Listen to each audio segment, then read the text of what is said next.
Class 12 के सभी बच्चों का बहुत बहुत स्वागत है। जैसा कि हम अभी तक की मेटलर्जियों में एल्युमिनियम की मेटलर्जी और कॉपर की मेटलर्जी पूरी पढ़ चुके हैं। आगे की लास्ट मेटलर्जी जो इस चैप्टर के अंतर्गत आती है वो है आयरन की मेटलर्जी। आयरन की मेटलर्जी के बारे में हमें बात करनी है, तो पहले आज मैं बेसिक कॉन्सेप्ट केवल आपको बताने का कार्य कर रहा हूँ। फिर उसके बाद आगे जब बात आएगी तो मेटलर्जी के बारे में हम पढ़ेंगे। आयरन या लोहा, इसका संकेत या इसका प्रतीक जो होता है वह Fe होता है। परमाणु द्रव्यमान 55.93 होता है। परमाणु क्रमांक जो है वह प्रमुख रूप से 26 है।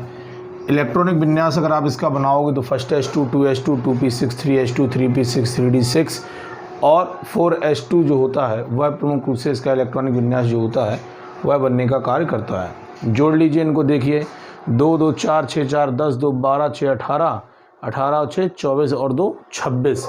इस प्रकार से प्रमुख रूप से पाए जाने वाला इसका इलेक्ट्रॉनिक विन्यास जो होता है वो प्रमुख रूप से बनने का कार्य करता है।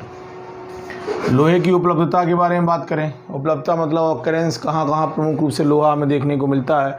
तो लोहा जो है वह प्रमुख रूप से बहुत अधिक सक्रिय होता है, जिसके कारण ये प्रकृति में मुक्त अवस्था के अंतर्गत उपस्थित रहने का कार्य नहीं करता। इसकी बहुत कम मात्रा जो होती है वह प्रमुख रूप से मुक्त अवस्था के अंतर्गत उपस्थित रहने का कार्य करती है। भूमि पर इसकी मात्रा लगभग 5.1% होती है। संयुक्त अवस्था में यह प्रकृति में अधिक मात्रा में उपस्थित रहने का कार्य करता है।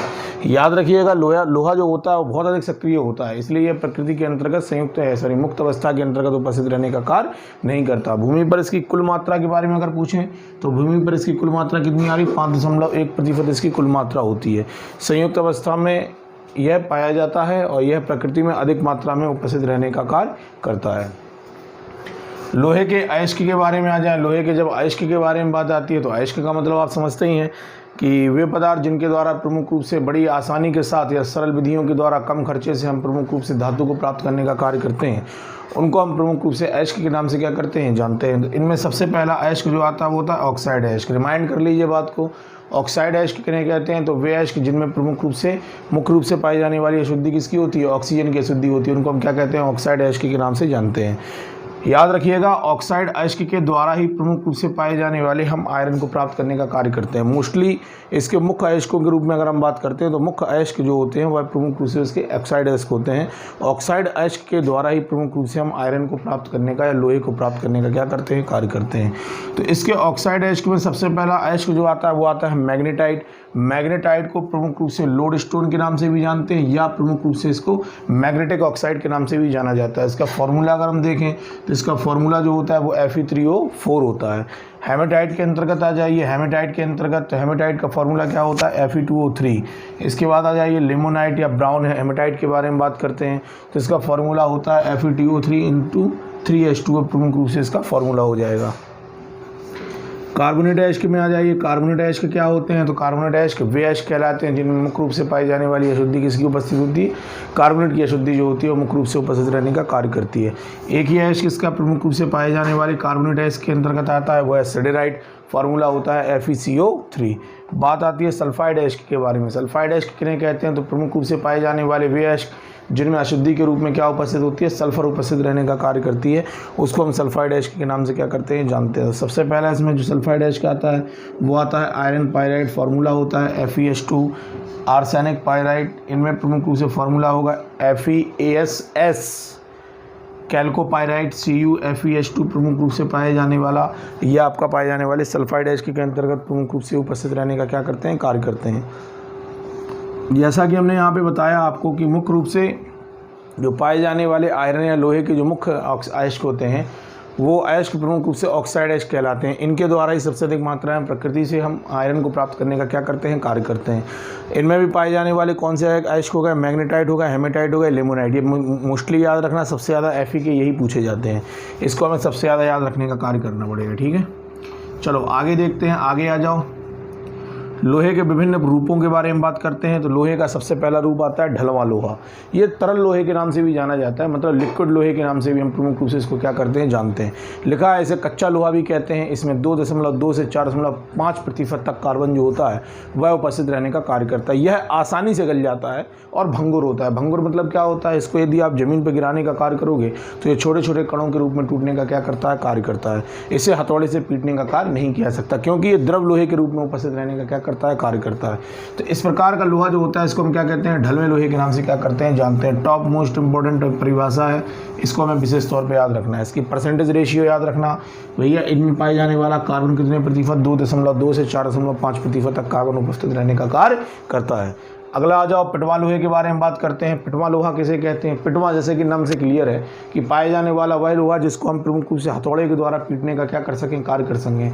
इसमें आघात वर्धनीयता का गुण उपस्थित रहने का कार्य करेगा। मतलब यदि आप इसको पीटोगे तो इससे आवाज़ जो होती है वह उत्पन्न होने का क्या करती है, कार्य करती है। इस प्रकार के लोहे को हम प्रमुख रूप से बेल्ट यानी बेल्डिंग मशीन के द्वारा इसको बेल्ट करने का कार्य कर सकते हैं। इसमें कार्बन की प्रतिशत मात्रा कितनी होती है, 0.10 से 0.25% तक इसमें कार्बन जो होता है उपस्थित रहने का कार्य करता है। अगला आता है इस्पात।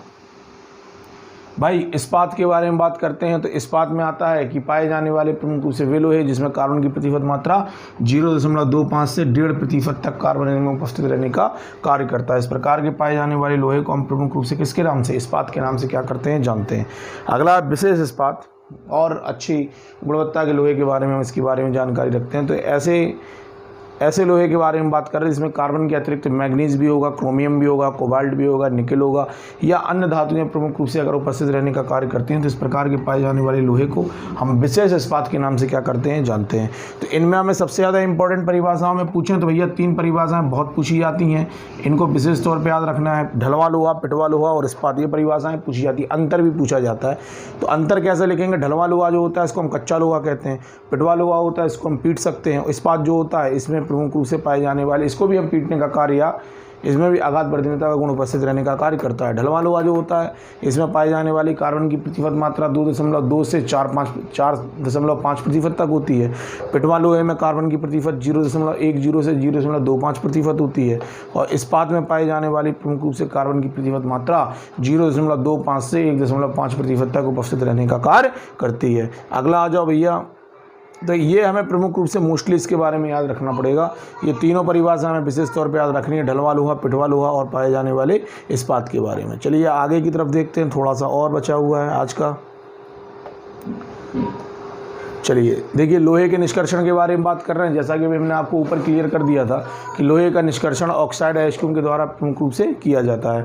मोस्टली इसका जो अयस्क होता है वो हेमेटाइट होता है, मैग्नेटाइट होता है। इनके द्वारा मोस्टली प्रमुख रूप से पाए जाने वाले आपके धातु को प्राप्त करने का क्या करते हैं, कार्य करते हैं। तो विशेष तौर पर याद रखना, क्वेश्चन पूछा जाता है लोहे के मुख्य अयस्क के रूप में कौन आते हैं, तो जो लोहे के पाए जाने वाले ऑक्साइड अयस्क होते हैं इनको हम प्रमुख रूप से मुख्य अयस्क के नाम से क्या करते हैं जानते हैं।